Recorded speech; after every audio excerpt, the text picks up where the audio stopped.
Everyone.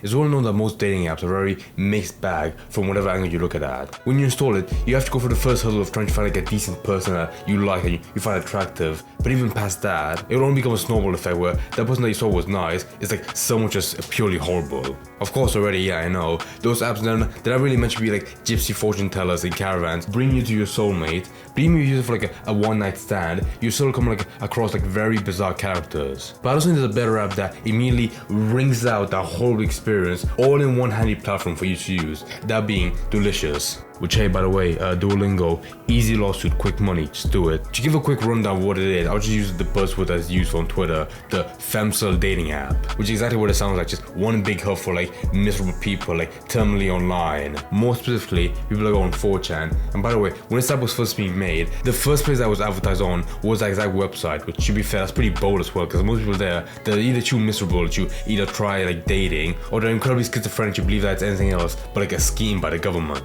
But for me personally, the first time I came across it was just on Twitter with like that nickname like I mentioned before, the femcel dating app, and it sounded so bizarre I couldn't believe it at first with just that title and the pictures that were shown of it. Like legitimately, some of the pictures and profiles seemed like so cringy, you couldn't believe it was someone trying to make a real human connection to someone online. Like I reckon if you're like a guy pretending to be a girl that wanted you to hook up with a depressed guy, and the only way they knew of it should be like an equally depressed girl as well. Foreshadowing, ooh. It just felt so shameless, you couldn't believe someone actually putting this out online compared to someone that lives a normal life. They have this account, but it's very secret and personal. But they would much rather die than have it exposed. And that's completely in part because of like it was made by 4chan. Well, it wasn't made by 4chan. It's not like everyone on the platform came together to combine the autism to make it. But it was heavily influenced by like who was the target audience and the meme marketing, like the worst way to make it appealing for needs. And for all of you old I don't know what need means. Need simply means not in education, employment, or training. Like just miserable people that do nothing but just stay at home and go online. And I hate that name because it tries to add a little bit of sympathy to it by making it sound like a condition. But most people that call themselves needs, just lazy people that want to have a bit of respect with that title. However,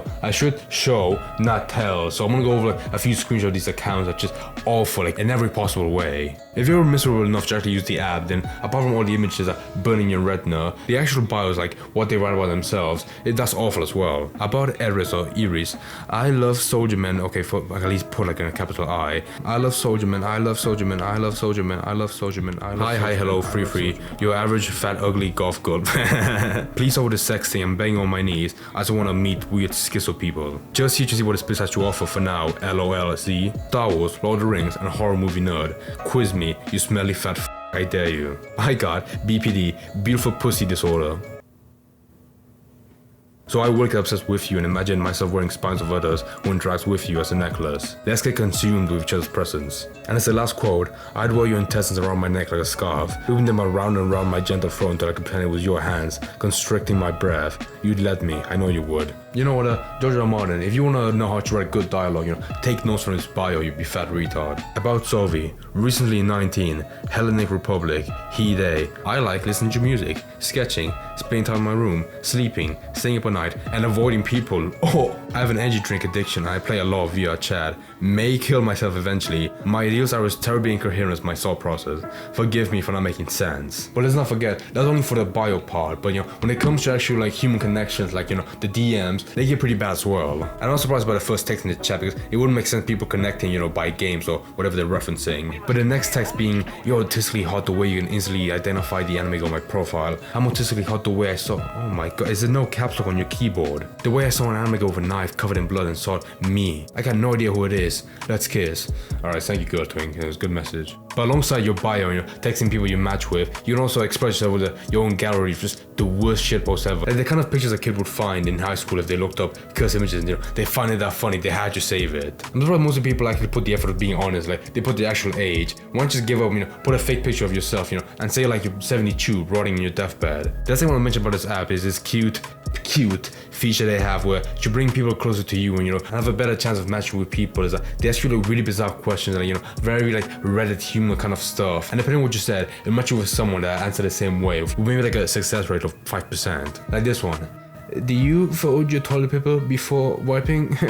Answer publicly. Yeah, you probably already don't have any shame left at this point. But wow, yeah, that was all for just everything I looked at. But so all in all, now that you know this, you probably wouldn't be surprised, if the actual app, like all the coding behind it, which is like hot garbage. Because from what I've read, most people that actually use it, that are brave enough to use it, according to them, it only runs like half of the time, like 50% chance. Which, all jokes aside, is a pretty bad support system for an actual app. Like, no matter how much people love your platform, if it doesn't work in the first place, they're not gonna keep going back to it. They're gonna find somewhere else. However, the only pales in comparison to biggest stuff like the app getting hacked and having a data leak. Because apparently also, most of the code making up the app, like 25%, is just pure trash. Like the kind of stuff you found like a beginner course and you just copy and paste. So yeah, for any person that wants to, they can just hack it quickly.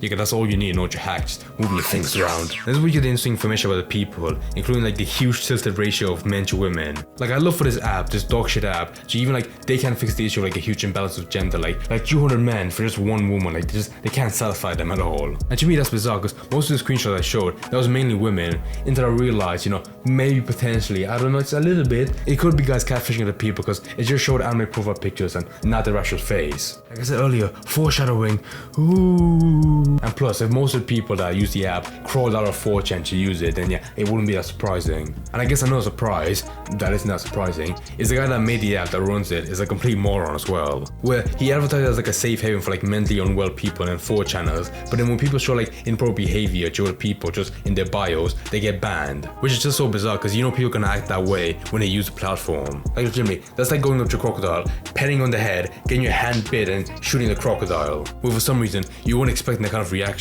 And the guy that made the app, his excuse for banning people was like, oh, I made the app as a joke. I didn't expect you to get this big. Like, come on, dude. If you're gonna make this kind of shithole, at the very least, attend to your Chernobyl disaster of a fan base, fix it. But yeah, now coming up to the end of this video, the only thing that blew me away about this app is like how it got big in the first place. Because yeah, even if it is as a joke, where people only went to like make a catfish account and bait people, they felt like got popular enough for someone like me, me, the great Azul, to make a video about it. Then yeah, that's pretty sad. But technically, I know for a fact that within a week it'll just be dead, like a sick dog being put down, thank God.